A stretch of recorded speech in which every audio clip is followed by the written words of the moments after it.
Hi, David Odell here with OdellCompleteConcrete. Today's our first day on the job site. We're going to be demoing this entire front yard for the most part, because this front of this house has two apron approaches. It has, in other words, two RV accesses on both sides of the house. So it's a good lot size. The apron approaches are already in on both sides of this house. So we're just, one side has an existing driveway, which is the original, and that's going to get demoed and get widened about 10 feet in both directions. Then also the other side, along the other side of the house, is where the new driveway's going in, and that's a new apron approach on that side of the house. So the paint on the ground that you just seen was kind of representing the new contour shape of this driveway, and wrapping around into a full-blown front patio. So that's my brother on here. He was on there for the first part of this and unloading it while I was talking to the homeowner to get the ball rolling. And he went on there a little bit, and the concrete was a lot stronger than the normal house, you know, that had a driveway put in at this era or time frame.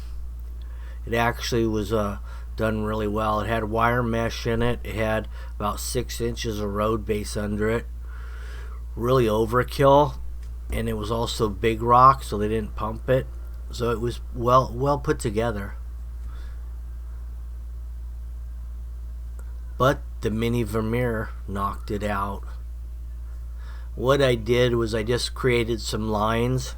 I kind of like put some zip lines across the slab, and every so often, about every 3 feet, I just ran a line with the breaker across. That way I weakened the concrete enough to where I could just put the bucket on, flip around, and it would snap at those points. And then I could flip the slab over and it'd break the wire. Now if that was rebar in there, I'd have to break along each rebar, whether it be at 1 foot, 2 foot, 3 foot centers. You just crack it right off the rebar. Wire mesh is flexible enough where you can go as far as you want with a breaker, weaken the concrete enough, and just flip it over. The hardest type of reinforcement I've ran into is actually galvanized chain link fence. If you ever ran into some chain link fence galvanized in a slab, you know what I'm talking about. That stuff does not come apart. Here's what I was talking about. I just kind of zip it across every few feet. That way when I flip it around, I can just flip up these sections. The wire will snap, and then we get in there, we can cut it, or normally the wire will break with the equipment. But yeah, they got good 6 inches of road base. I never bottomed out on this road base they put underneath this driveway. Never hit bottom, so I'm thinking it's about 6 inches of road base under there. Good solid 4 inches, big rock. They still had, even though it was a 16 by 22 driveway, and they had 2 joints crisscross on it, which made about 8 by 10 squares. It still had 1 crack in it, even with all that. But that crack never really opened up or shifted. So all in all, I'd say that's pretty good for 40 plus years. Now we're just breaking that concrete at the top of the trailer just to get it down below the top of the rails. Also, when you break it up into smaller pieces, you fit more into an area, so your loads are bigger. Now there used to be a block wall, and it closed off this side of the house. He's gonna go ahead and open it up and put a double swing on here. That way you could actually put an RV all the way in, as deep as you want, until you hit the pool equipment, though, of course. That's where you want a ballard or bollard. That way you don't run over the pool equipment.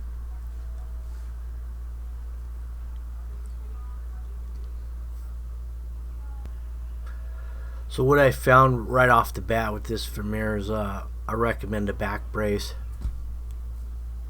Trying to hold everything tight. It's going to get really rattled loose after a bit standing on that baby.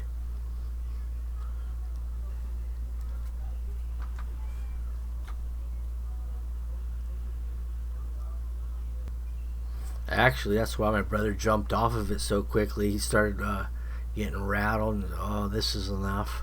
Here you go.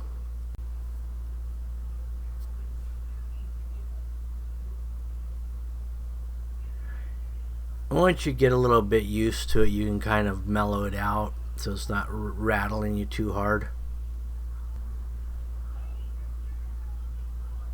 That was a little mow strip. Matter of fact, I just put a mow strip in on the last video I did, or the video before the last actually. Now this one's coming out, and this one actually had rebar in it. It was corroded enough that when I pulled it back, a lot of areas just snapped. It's just hard to get concrete around them when they're that narrow.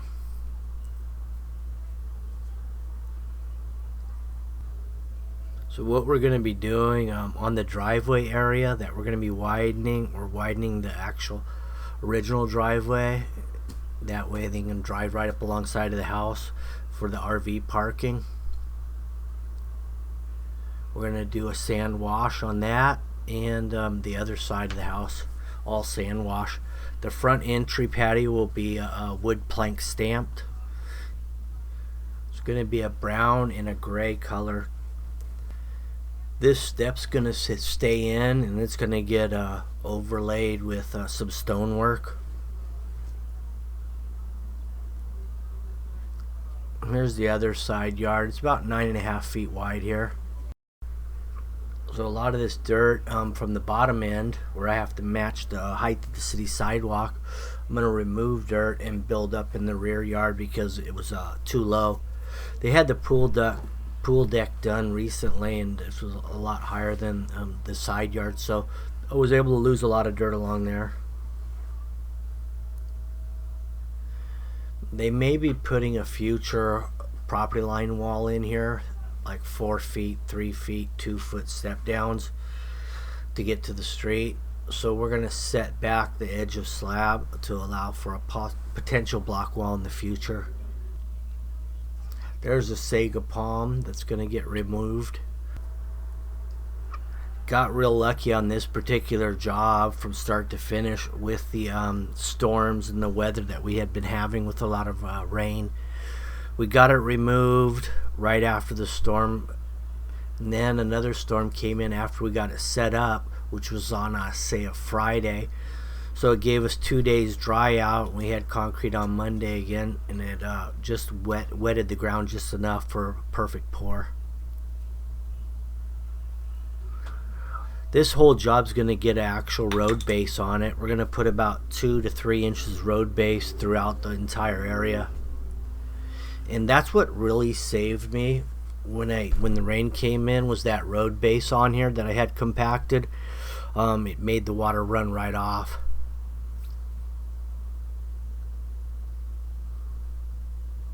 Now if I didn't have that road base and I got hit with that storm, I'd probably be a 2-week dry out. But since I had the road base, I didn't have to worry about it. Some good looking soil. Here's the new pool deck and new swimming pool. Looks like there's a potential new patio in the backyard in the future for me, if all turns out well in the front. Initially that back piece was gonna go natural wood raised, and then we did the wood plank stamp in the front. That might be the end result in the backyard too.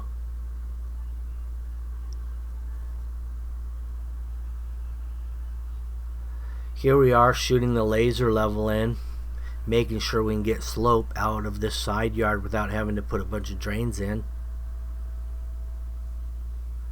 That's a level mark with that back pool deck slab, and now I just gotta figure out how much slope I want. Now this form right here that you see being put in here is actually going to get moved over to the inside of the wall. That way we can always add a wall later if need be without setting it on top of the driveway. So that form's getting moved over 6 inches in the near future. Now this other side, we're going to do it the same way. We're going to set to the inside of block wall, just in case they want to add a wall. They don't have to saw cut or try to set on existing. And just drop it in.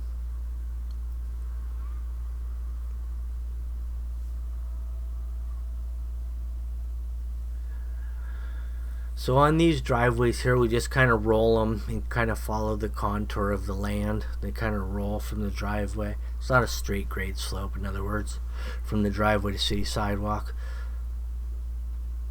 For one reason is, especially if you have a sidewalk that adjoins the driveway at the top end of the driveway, you kind of want to keep that a little flatter so it's not as sloped as the driveway. So if you want a straight grade slope from the driveway down, you'd have a really sloped sidewalk wrapping around your entry.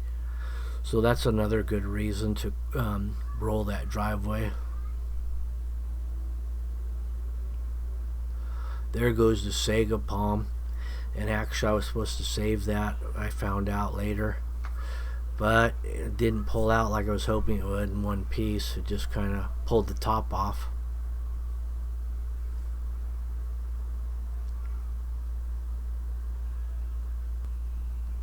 Now every day on this job, we weren't positive of the layout. We never really decided on any specific concrete finish, color, stamps, shape of the concrete, the width of the concrete, length. Everything kind of happened day by day, so we never knew arriving on the job what was we were gonna be doing exactly until we started talking. The homeowner was here every day, and we just kind of worked through it until it was perfect, basically. Now here's your road base. I have a dump trailer here. Dumping up hills never works well, because that means it hits the ground before it really gets fully lifted.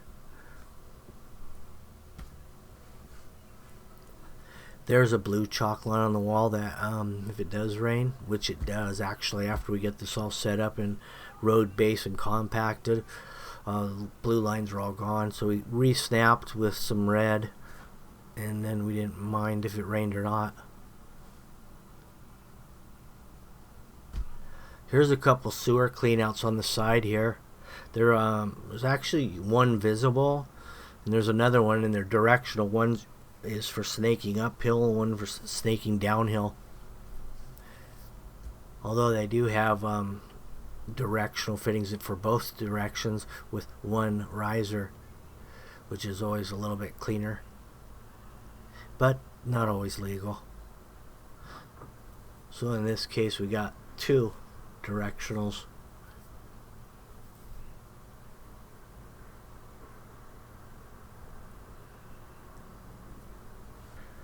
Now that this road base got rotted off, just like you would rod or screed concrete, you screed the road base. Then you know if you're screeding it at 3.5, then you run your plate compactor over there, and then all of a sudden you got 4 inches. So that's how that works.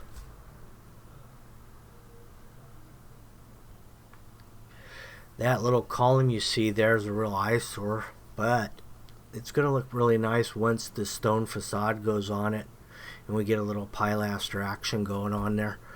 However, you won't see the video from me on that mode, unless I do the backyard, of course. Then we can get some after shots on that. But in the meantime, it'll remain as is for this particular video. But future, we're talking about boxing it out, creating a pile, wraps of stone, corners on the house, bottom of windows, you know, that type of look.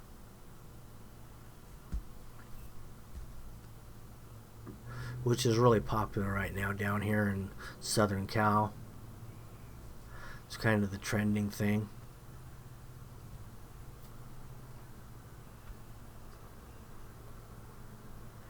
Now here's your paint layout for your rebar.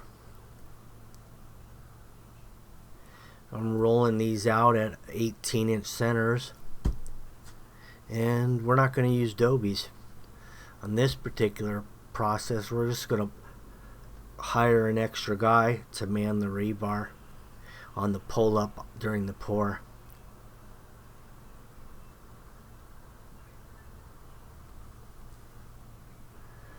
Right there in the background side yard, I'm putting some brass collars around those sewer clean outs, flush mounts, easy access. Here is an existing drain that was from the pool deck, and I just utilized it and dropped it a half below existing. So we got a little dish around there. But for the most part, everything drains straight grade out to the front.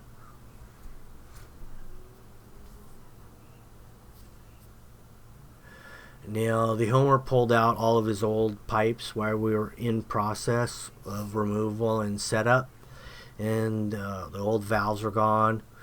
Put some new ones. He's got 3. You can see them stubbed up there in the background. They come across to the here to the front yard, and then I think they shoot over to the planter bed.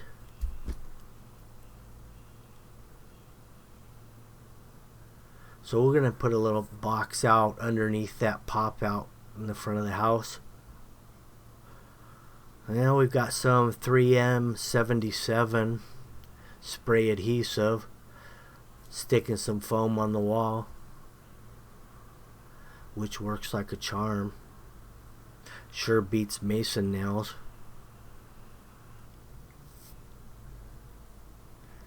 Now this form here in the middle is actually a header, because initially we anticipated, like I said, every day was a different story, or a different plan. So initially I was going to stamp this first in this front patio, but I found out that the place where I rented the stamps was going out of business, so they didn't have the stamps. So I had to track down who had the stamps, and the people that did have the stamps weren't ready to rent them yet because they hadn't put the stamps in their computer or priced them for rent. So we ended up having to pour everything else besides the front entry. I would have rather poured the front entry first, because when you're dealing with powder dyes and powder color hardeners and stuff like that, you don't really want to get them on fresh concrete. So we ended up having to visqueen everything. It worked out pretty good, actually. But this is really just a part 1 of a 3-part series. So all you're going to see here is the setup and rebar, and then we're going to get on to the pouring stages, and then we're gonna get the sand wash finish on one video. Then we're gonna get another video on the wood plank finish and rinse prior to seal, of course, because the sealer we gotta wait 28 days to apply that.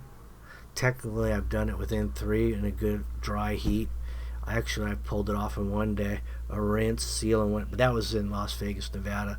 That's where it's dry and really hot.